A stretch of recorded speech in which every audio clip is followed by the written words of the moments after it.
नमस्कार दोस्तों, मैं हूं संतोष पाठक और आप देख रहे हैं द न्यूज लॉन्चर। बिहार की राजनीति से जुड़ी एक बहुत बड़ी खबर लेकर मैं आपके सामने आया हूं। बिहार की राजनीति से जुड़ी एक ऐसी धमाकेदार खबर लेकर मैं आपके सामने आया हूं, जिस खबर को सुनने के बाद आपको यह अंदाजा हो जाएगा कि बिहार की राजनीति आखिर अब आने वाले दिनों में कौन सी करवट लेने जा रही है। भारतीय जनता पार्टी के तथा कथित चाणक्य के बारे में तो आपने बहुत सारे किस्से सुने होंगे, लेकिन आज बात कांग्रेस की उस महिला नेत्री के बारे में करूंगा जिन्हें कांग्रेस का चाणक्य माना जाता है, जिन्होंने अटल बिहारी वाजपेयी जैसे दिग्गज नेता को लोकसभा चुनाव हराकर कांग्रेस की यूपीए गठबंधन की केंद्र में सरकार बनाई और 10 साल तक उस सरकार को बखूबी उन्होंने चलवाया भी, मनमोहन सिंह को देश का प्रधानमंत्री बनाकर। जी हां, मैं बात कर रहा हूं सोनिया गांधी की। सोनिया गांधी की 49 सेकंड की बातचीत ने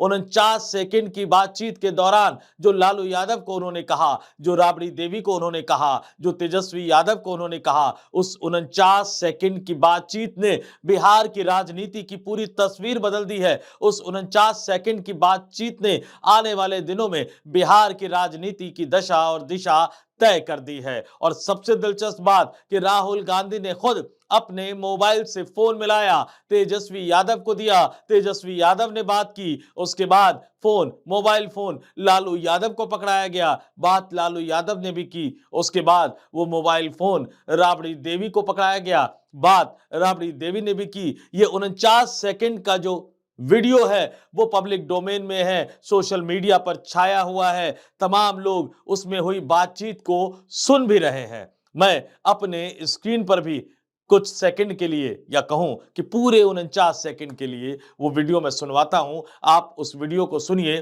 फिर उस वीडियो के बारे में मैं एक एक लाइन आपको बताऊंगा। सोनिया गांधी ने जो बात कही और जो नहीं कही, जो पर्दे के पीछे है, यानी ये तो 49 सेकंड का वीडियो है, इसके अलावा भी जो बातचीत हुई जिसका वीडियो नहीं आया, वो तमाम चीजें मैं आपको बताऊंगा। पहले आप अपने स्क्रीन पर वो वीडियो देखिए और सुनिए।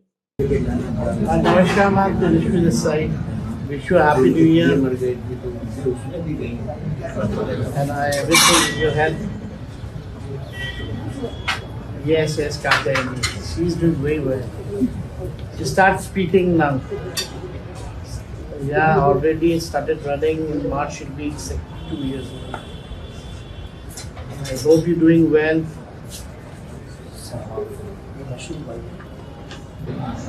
कैसे हैं मैडम? ठीक है, हम ठीक है मैडम, ठीक है।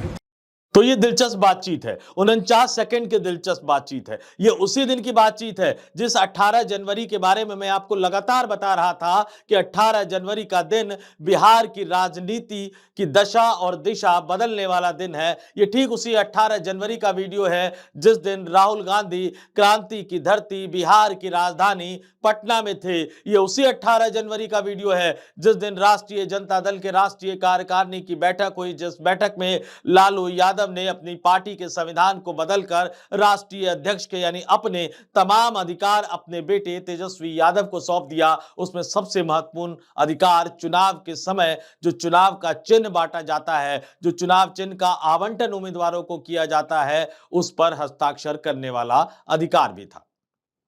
और ये उसी 18 जनवरी का वाकया है जब राहुल गांधी संविधान सुरक्षा सम्मेलन को संबोधित करने के बाद, कांग्रेस के कार्यकर्ताओं को संबोधित करने के बाद शाम को राबड़ी देवी के आवास पर पहुंचे, जहां तेजस्वी यादव ने उनका स्वागत किया, लालू यादव ने गुलदस्ता देकर उनका स्वागत किया, राबड़ी देवी ने उनका स्वागत किया, लालू यादव के पूरे परिवार ने उनका स्वागत किया, तेजस्वी यादव ने उन्हें अपना पूरा घर घुमाया, अपनी गौशाला घुमाई, तमाम घर घुमाया। और उस बीच में जो राजनीतिक बातचीत हुई, जो राजनीतिक वार्तालाप हुआ, उस राजनीतिक बातचीत ने बिहार की राजनीति की पूरी दशा और दिशा बदल दी। 49 सेकंड की जो बातचीत हुई वो वीडियो आपने सुना, आपने देखा।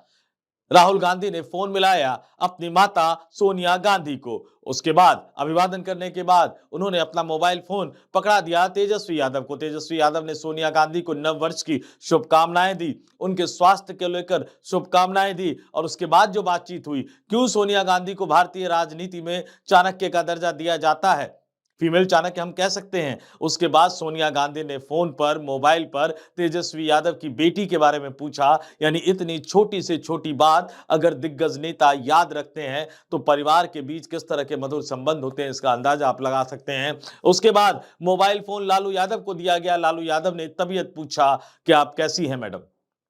याद दिला दूं कि लालू यादव ही वो शख्स थे जब कांग्रेस की सरकार बनने की बात आई, जब कांग्रेस और भारतीय जनता पार्टी के बीच में, यानी अटल बिहारी वाजपेयी की भारतीय जनता पार्टी और सोनिया गांधी की कांग्रेस पार्टी के बीच में महज कुछ सीटों का अंतर था। 2004 के लोकसभा चुनाव के नतीजे आ चुके थे। तो लालू यादव सबसे आगे आने वाले, बल्कि सबसे पहले बयान देने वाले नेता थे जिन्होंने कहा था कि हम सोनिया गांधी को देश का अगला प्रधानमंत्री बनने के लिए समर्थन देने के लिए तैयार है। और जब सोनिया गांधी ने अपना नाम वापस लेकर मनमोहन सिंह को आगे किया तो बिना किसी सवाल के लालू यादव ने उनको भी भरपूर समर्थन दिया।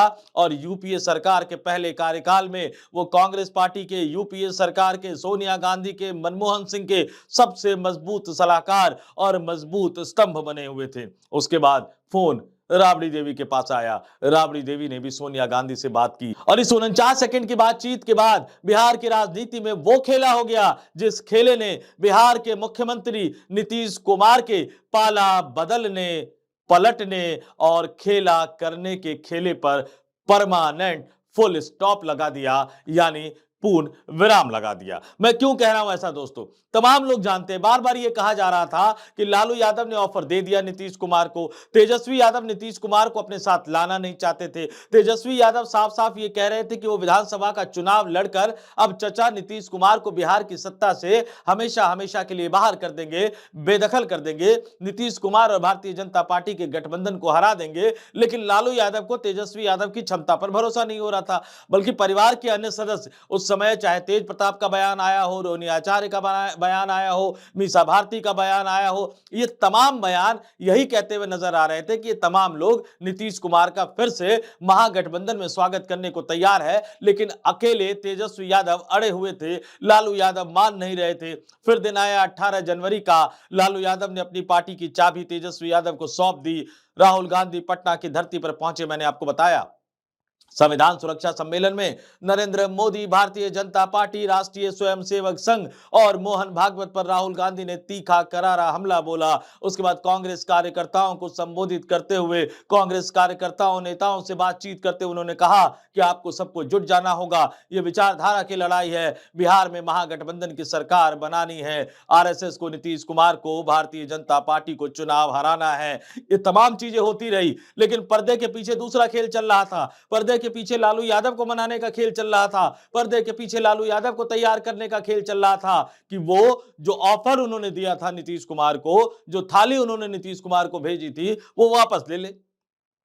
और फिर जब राहुल गांधी पहुंचे राबड़ी देवी के आवास पर, उसके बाद उन्होंने बात की, तमाम राजनीतिक वार्तालाप हुए। तेजस्वी यादव ने अपनी बात कही, राहुल गांधी ने अपनी बात कही। और मैं बार बार कह रहा हूं कि भारतीय राजनीति में जोड़ियों का बहुत ज्यादा महत्व है। उत्तर प्रदेश की राजनीति में अखिलेश यादव और राहुल गांधी की जोड़ी ने लोकसभा चुनाव में भारतीय जनता पार्टी को किस बुरी तरह से हराया, ये हम और आप सब जानते हैं, आंकड़े इसकी गवाही दे रहे हैं। तो बिहार की राजनीति पर, बिहार की धरती पर, बिहार की ऐतिहासिक क्रांति की धरती पर 18 जनवरी को राहुल गांधी और तेजस्वी यादव की जोड़ी बनती हुई नजर आई। राहुल गांधी को लालू यादव बहुत मानते हैं, गांधी परिवार से लालू यादव के परिवार का बहुत लगाव है, लेकिन इसके बावजूद उनके मन में कुछ हिचक थी कि क्या वाकई तेजस्वी यादव राहुल गांधी की जोड़ी बिहार की राजनीति में नीतीश कुमार और भारतीय जनता पार्टी को हराकर बाहर कर पाएगी। कहीं ना कहीं लालू यादव को लगता था कि नीतीश कुमार अगर महागठबंधन के साथ हो तो ज्यादा बेहतर होगा।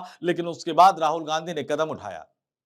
उसके बाद राहुल गांधी ने मोबाइल फोन उठाया, फोन मिलाया, अपनी माता सोनिया गांधी को, तमाम लोगों से बातचीत करवाई, तेजस्वी यादव से बातचीत करवाई, लालू यादव से बातचीत करवाई, राबड़ी देवी से बातचीत करवाई। ये तो 49 सेकंड का वीडियो है दोस्तों, जो कि पब्लिक डोमेन में आ गया है। लेकिन इसके अलावा इसके पीछे भी बहुत सारी बातें हुई जो धीरे धीरे छन कर निकल कर आपके सामने आएगी। वीडियो हो सकता है आए भी, वीडियो हो सकता है ना भी आए, लेकिन वो तमाम बातें मैं आपको बता रहा हूं कि सोनिया गांधी ने किस तरह से कन्विंस किया, सोनिया गांधी ने किस तरह से समझाया लालू यादव को, सोनिया गांधी ने किस तरह से बताया कि इन दोनों युवाओं को आगे बढ़ने दीजिए, ये दोनों युवा आगे बढ़ेंगे, बिहार की राजनीति में चमत्कार करेंगे, नीतीश कुमार और भारतीय जनता पार्टी की सरकार को हराकर सत्ता से बाहर करेंगे। मैं अपने दर्शकों को बता दूं, एक एक्सक्लूसिव जानकारी बता दूं, 49 सेकंड की बातचीत से अलग हटकर एक बड़ी जानकारी आपको बता दूं कि बतौर राजनेता सोनिया गांधी, ये माना जाता है कि सोनिया गांधी में सांगठनिक क्षमता बहुत ज्यादा है।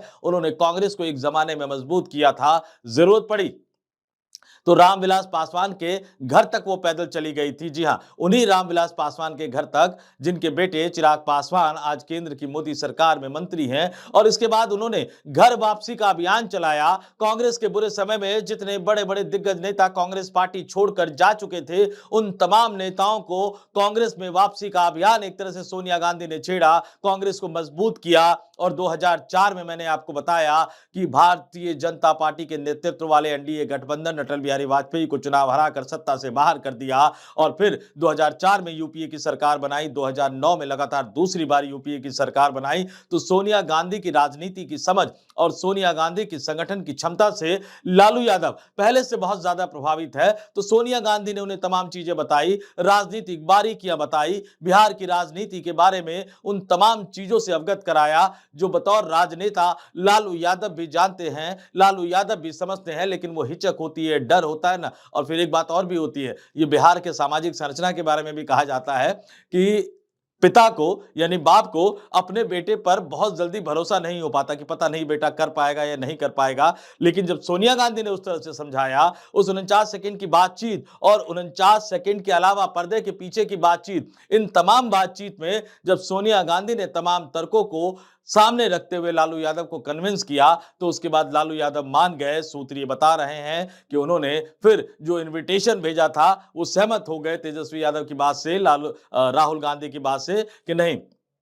अब मैंने अपना न्योता वापस ले लिया है, अब नीतीश कुमार आना भी चाहे तो मैं महागठबंधन का हिस्सा उनको नहीं बनाऊंगा, अब आप लोग आगे बढ़िए। तेजस्वी यादव राहुल गांधी को कह दिया उन्होंने कि आप लोग आगे बढ़िए, तैयारी कीजिए, गठबंधन का ढांचा तैयार कीजिए, सहयोगी दलों को जोड़िए, अलग अलग नेताओं को जिनको आप ला सकते हैं, जोड़ सकते हैं, उनको जोड़िए, बिहार विधानसभा चुनाव की पूरी रणनीति तैयार कीजिए और एक साथ गठबंधन के, महागठबंधन के सारे उम्मीदवारों को जिताने के लिए चुनाव प्रचार की रणनीति बनाइए, मिलकर उसको जमीनी धरातल पर लागू कीजिए, ताकि बिहार में जो कुछ दिनों बाद विधानसभा का चुनाव होना है, उस विधानसभा चुनाव में 2020 के विधानसभा चुनाव की गलती को ना दोहराया जाए और नीतीश कुमार को, भारतीय जनता पार्टी को सत्ता से बाहर कर दिया जाए। और बिहार की राजनीति को जानने वाले, समझने वाले जानते हैं कि अगर नीतीश कुमार एक बार हार कर, बिहार का विधानसभा चुनाव हार कर अगर सत्ता से बाहर हो जाते हैं, मुख्यमंत्री पद और मुख्यमंत्री आवास उनको छोड़ना पड़ता है,